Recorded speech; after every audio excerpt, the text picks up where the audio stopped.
팔복의 7번째 복인 화평하게 하는 자에게 주어지는 복에 대해서 같이 함께 말씀을 좀 나누겠습니다.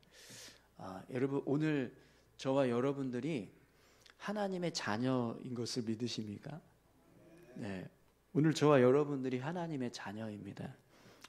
요한복음 1장 12절 말씀에 보면 영접하는 자, 곧 그 이름을 믿는 자들에게는 하나님의 자녀가 되는 권세를 주셨으니 이렇게 말씀하고 계십니다. 그렇기 때문에 이 말씀대로 우리가 예수님 믿고 믿음의 삶을 살아가면 우리는 분명히 하나님의 자녀인 거예요. 그런데 오늘 본문 말씀을 보시면 화평하게 하는 자는 복이 있나니 그들이 하나님의 아들이라 일컬음을 받을 것이며 이렇게 말씀하고 계십니다. 그럼 여러분, 오늘 본문 말씀대로라면 우리는 어떤 사람인 거죠? 우리가 하나님의 자녀니까 우리는 어떤 사람이 되어야 합니까? 네, 화평하게 하는 자가 되어야 합니다. 왜냐하면 예수님을 영접한 사람이 하나님의 자녀라고 말씀하시기 때문에 또 오늘 예수님도 화평하게 하는 자가 하나님의 아들이라 일컬음을 받을 것이다. 분명히 이렇게 말씀하고 계시기 때문에 그러면 우리가 하나님의 자녀가 이미 되었으니까 우리는 이미 화평하는 자가 된 겁니다. 자, 그러면 우리 삶을 한번 생각해 보시죠. 여러분, 우리가 하나님의 자녀로서 우리가 화평하게 하는 사람이라는 것을 알 수 있는데 그러면 우리가 삶을 살아갈 때 화평하게 하는 자로 살아가고 있는가? 그걸 한번 생각을 해보시죠. 여러분 어떠십니까? 여러분 화평하게 하는 자로 살아가고 계신가요? 네, 할렐루야. 아멘 하시면 네, 아멘을 하시는 게 정상인 거예요. 우리가 아멘 못 하고 있다는 거, 이거 문제가 있다는 겁니다. 네, 여러분 정말 분쟁하고 다투는 그런 곳에서 평화를 이루게 하는 모습으로 살아가고 계십니까? 누군가 분노가 일어났을 때 그 사람의 마음에 평안함을 이제 부어주기 위해서, 가져다 주기 위해서 힘쓰는 그런 모습으로 살아가고 계신가요? 어떤 분열이 일어나고 있을 때 그 분열이 일어나는 상황을 다시 화합과 연합으로 바꾸는 그런 모습이 되기 위해서 힘쓰는 그런 삶을 여러분 살고 계십니까? 오늘 본문에서 말씀하는 이 화평하게 하는 자의 모습은 평화를 만들기 위해서, 평화를 이루기 위해서 노력하는 사람, 이런 뜻을 가지고 있습니다. 그러니까 어디를 가든지 평화가 이루어지는 것을 목적으로 삶을 살아가는 사람이 화평하게 하는 사람이라는 거거든요. 그러면 우리가 평화를 만들기 위해서 노력하는 모습으로 삶을 살아가고 있는가? 그걸 우리가 생각을 해야 되는데 여러분 어떠세요? 그렇게 살고 계신가요? 네. 쉽게 이게 우리가 아멘 이렇게 하지 못하는 이유는 그러지 못한 삶을 우리가 살고 있다고 생각하기 때문에 그렇습니다. 요한복음 1장 12절은 우리가 하나님의 자녀라고 분명하게 말씀하고 있습니다. 예수님을 영접한 사람이라면 하나님의 자녀가 되는 권세를 주신다. 분명히 그렇게 말씀하고 있거든요. 그러면 우리가 예수님 영접했으니까 우리는 분명히 하나님의 자녀입니다. 그리고 오늘 본문의 말씀대로라면 하나님의 자녀라고 일컬어지는 사람은 화평하는 자라고 분명히 되어 있거든요. 화평하는 자가 하나님의 아들이라 일컬음을 받게 될 것이다. 이렇게 분명하게 말씀하고 있습니다. 그렇다면 우리는 반드시 화평하는 자로 살아가야 되는데요. 그런데 실제적으로 우리 삶을 보면 우리 삶이 화평하는 자로 살아가지 못할 때가 더 많습니다. 그러면 여러분 왜 우리가 하나님의 자녀임에도 불구하고 화평하는 자가 되지 못할까요? 사실 우리는 화평하는 자가 되어야 하는데 그게 우리의 본 모습이 되는 거예요. 우리가 하나님의 자녀가 되었다면 우리는 좀 화평하는 자가 되어야 한다는 거거든요. 그럼에도 불구하고 우리 삶을 보면 그렇지 않다라는 걸 우리가 느낍니다. 그럼 왜 그럴까요? 여러분 오늘 본문에서 말씀하는 이 하나님의 아들이라 일컬음을 받을 것이며라고 할 때 이 아들의 개념을 헬라어로 휘오이라고 하는 단어를 쓰거든요. 근데 이 휘오이의 원형이 이제 휘오스입니다. 휘오스가 아들. 휘오이는 아들이라 이런 뜻인데, 이 휘오스라고 하는 헬라어 단어 아들은 단지 그냥 누구의 아들이다 이걸 나타내는 어떤 출생 관계를 의미하는 게 아니고요. 성품, 마음을 닮은 꼴, 이런 의미를 가지고 있어요. 그러니까 내가 하나님의 아들이라 일컬음을 받는다라고 할 때 이 아들의 개념이 어떤 모습이냐면 하나님의 성품을 담고 하나님의 마음을 담고 하나님의 모습을 닮은 꼴이다, 이런 뜻입니다. 그러면 우리 모습을 한번 생각해 보세요. 우리가 하나님의 성품을 담고 하나님의 마음을 품고 있고 또 하나님을 닮아가고 있는가? 근데 여기서 이제 문제가 있다라는 거죠. 우리가 하나님의 자녀로 삶을 살아갑니다. 그런데 우리의 삶이 어디에 머물러 있냐면 거듭남에 머물러 있다. 하나님을 믿고 예수님을 믿고 하나님의 자녀가 된 거듭난 자로서의 모습에 머물러 있어요. 근데 사실 우리가 하나님의 자녀로 삶을 살아가려면 어디까지 나아가야 되냐면 하나님의 성품을 닮아내고 하나님의 마음을 품고 하나님을 닮아가면서 살아가는 모습으로 우리가 변화되어야 한다는 거예요. 그게 하나님의 자녀, 하나님의 아들의 진짜 모습이라는 거죠. 그런데 우리가 예수님 영접하고 믿음의 삶을 살아갈 때 그 모습이 어디에 머물러 있냐면 거듭난 자로서만 머물러 있다는 거예요. 하나님으로부터 다시 태어난 자로서만 머물러서 삶을 살아간다는 거죠. 그래서 오늘 우리의 삶이 화평하게 하는 자가 되어야 하는데 그렇지 못한 모습으로 삶을 살아가게 된다는 겁니다.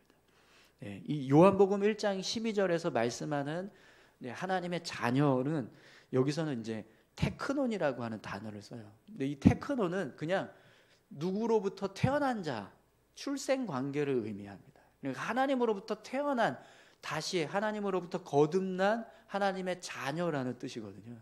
그런데 오늘 본문에서 말하는 이 마태복음 5장 9절에서 하나님의 아들은 하나님의 마음을 닮고 하나님의 모습을 담고 하나님의 성품을 담고 있는 하나님의 닮은 꼴들이다, 이렇게 표현되고 있다는 거예요.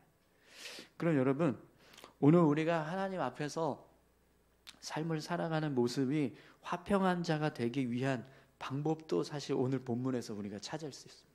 우리가 어떻게 하면 화평하는 자로 살아갈 수 있을까요?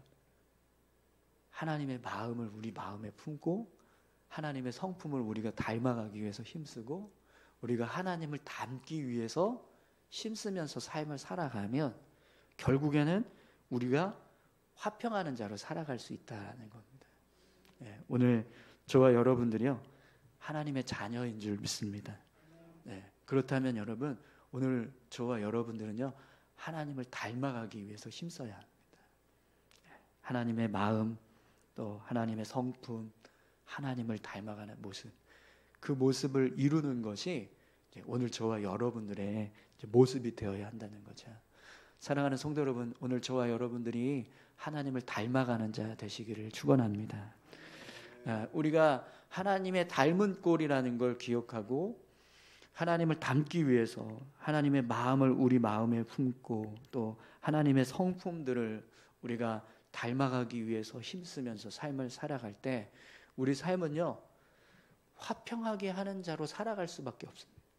그렇죠? 우리 마음에 하나님의 마음이 들어온다고 생각을 해보세요. 내 마음이 내 마음이 아니라 하나님의 마음이라고 생각을 해보세요.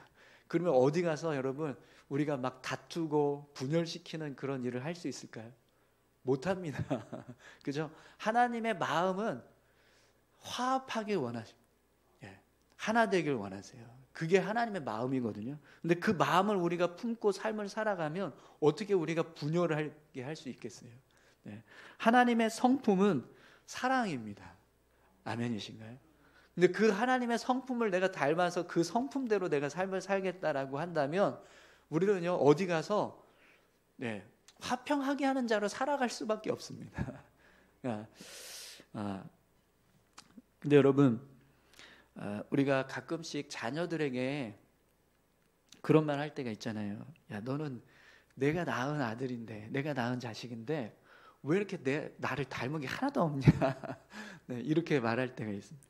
또 너는 내가 배 아파서 낳은 내 자식인데 왜 이렇게 내 마음을 모르냐? 네, 이렇게 이야기할 때가 있잖아요. 근데 여러분 하나님이 우리를 향해서 그렇게 말씀하신다면 어떨까요? 야, 너는 내가 내 아들을 십자가에 내어주면서 그 생명값으로 산 내 자식인데 너는 왜 이렇게 나하고 닮은 게 하나도 없냐? 너는 내 아들의 생명을 내어줘서 산 내 자녀인데 왜 내 마음을 이렇게 모르냐? 하나님이 우리를 향해서 여러분 이렇게 말씀하신다면 어떨까요? 또 세상 사람들이 우리를 향해서 그렇게 말한다고 생각을 해보십시오. 너는 예수님을 믿는 사람인데 왜 예수님을 이렇게 전혀 닮지 않았냐? 너는 예수님을 믿는다고 하면서 왜 예수님을 이렇게 모르면서 살아가냐? 이렇게 사람들이 우리를 향해서 이야기를 한다면 여러분 그 모습이 참 부끄러운 모습이 아닐까요? 그죠? 또 하나님께서 그렇게 우리에게 말씀하신다면 하나님이요 속상하실 것 같습니다. 그죠? 우리가 하나님의 자녀라면 여러분 그래도 하나님을 속상하게 하는 것보다는 하나님 기쁘게 하는 게 더 좋지 않겠습니까? 그죠? 네. 그러기 위해서 우리가 자녀로서 아버지를 닮아가는 것, 그게 우리 자녀된 본분인 줄 믿습니다. 오늘 저와 여러분들이요, 하나님의 마음을 품고 또 하나님의 그런 성품들을 닮아가고 또 하나님을 닮기 위해서 힘쓰면서 삶을 살아가는 그런 복된 삶을 우리가 살아갈 수 있었으면 좋겠습니다.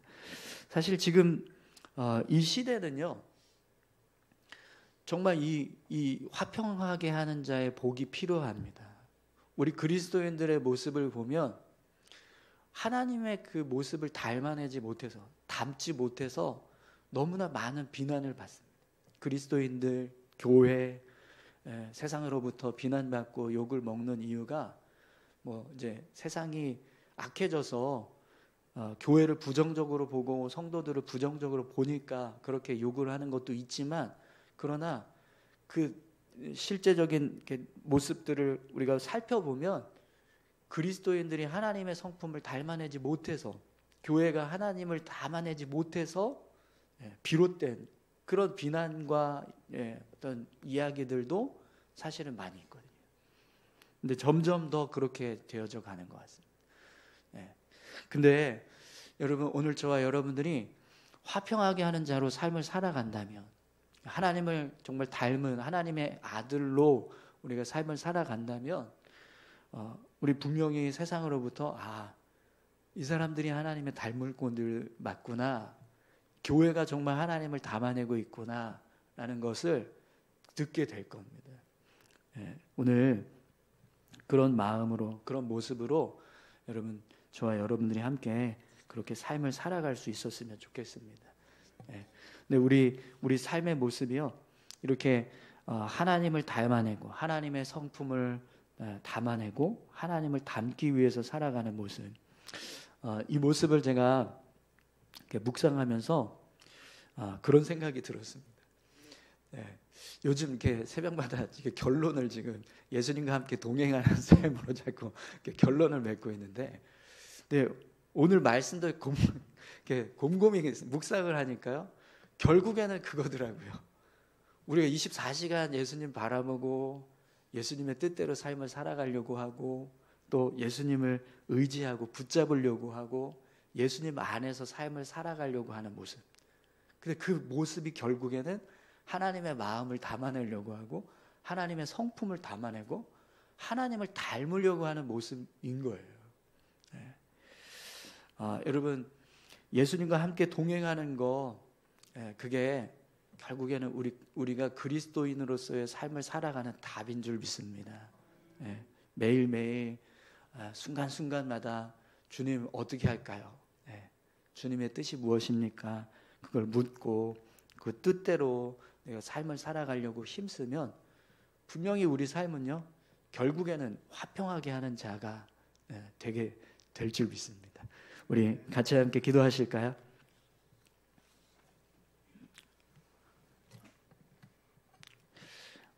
화평하게 하는 자, 이렇게 살려고 힘쓰는 것, 사실 우리 힘으로는 할 수 없습니다. 우리 성품은 화평하게 하는 자가 될 수 없어요. 우리는 그냥 사촌이 땅을 사도 배가 아픈 사람들인데 우리가 어떻게 어디 가서 화평한 자로 살아갈 수 있겠습니까? 그러나 내 마음으로 살지 않고 하나님의 마음으로 살면 우리는 얼마든지 화평하게 하는 자로 살아갈 수 있습니다. 하나님, 오늘 우리의 마음이 그냥 나의 죄된 본성으로 사는 게 아니라 하나님의 마음을 품고 하나님을 닮아가면서 삶을 살아갈 수 있게 해주십시오. 그래서 우리 삶의 모습이 화평하게 하는 자가 될 수 있게 해달라고, 우리 그렇게 함께 기도했으면 좋겠습니다. 함께 기도하시겠습니다. 하나님 아버지, 감사합니다. 하나님, 우리의 마음과 심령이 하나님을 닮아낼 수 있기를 소망합니다. 하나님의 마음을 품을 수 있기를 소망합니다.